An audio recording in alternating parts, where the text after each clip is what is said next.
I need to compute the derivative with respect to x of dy dx, which we just determined is, well, just do it. Come up with the formula for this. Is it still this? So the same notation. no, and it is the same as with the implicit differentiation. Yeah, people call this d squared y dx squared. Remember that thing? Yeah. So what we need to do is we need to compute the derivative with respect to t of dy dx, which is like that thing, right?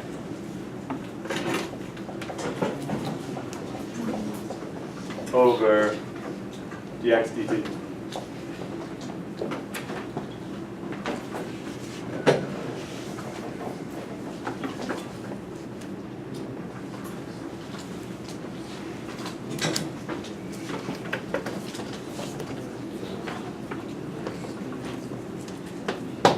You cool?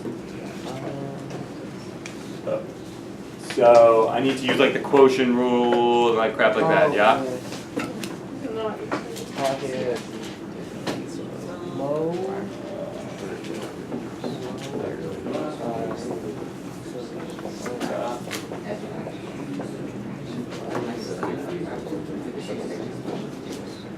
All over. How am I running out of paper?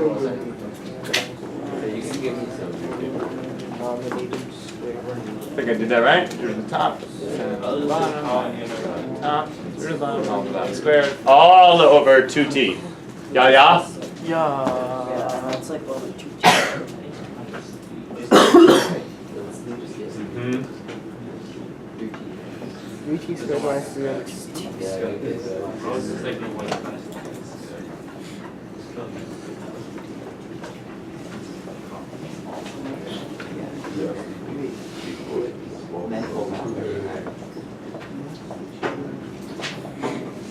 All right. I got this.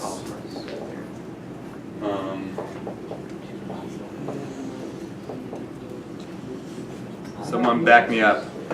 Wait, plus That's 3 just is it? algebra and stuff. Oh, All right. Yep. So this is my d squared y dx squared. In other words, this is like a formula which tells me at any given moment whether the slopes of the tangent lines to the curve are increasing or decreasing with respect to x. All right, so the final thing we're going to do is to make a sign chart for d squared y dx squared. And what do you notice? The top is always positive. Numerator is always positive, so the only sign change occurs at 0, and in particular it goes from negative to positive. Therefore, what have I learned about this curve? It's like concave down from negative infinity to 0, concave up from 0 to infinity. Oh, so like the fish is curving down. So, without further ado, we shall now graph the fish, and let's go. What is the fish going to look? Well, what's going to happen? We start at time negative infinity way down here, but now not only do I know that we're going up, because we have to hit this point negative root 3, at time negative root 3, but also I know like the slope as it crosses, but also I know that it's going to be like concave down. Yeah. So in fact, everyone who guessed was like totally right. It's going to go up, and then it's going to still be concave down because we're still in negative t values. And then we have this horizontal tangent here, yeah? Yeah. So this is probably a little too like sharp, but whatever. This is t equals negative infinity. And then cha-cha-cha-cha-cha-cha-cha.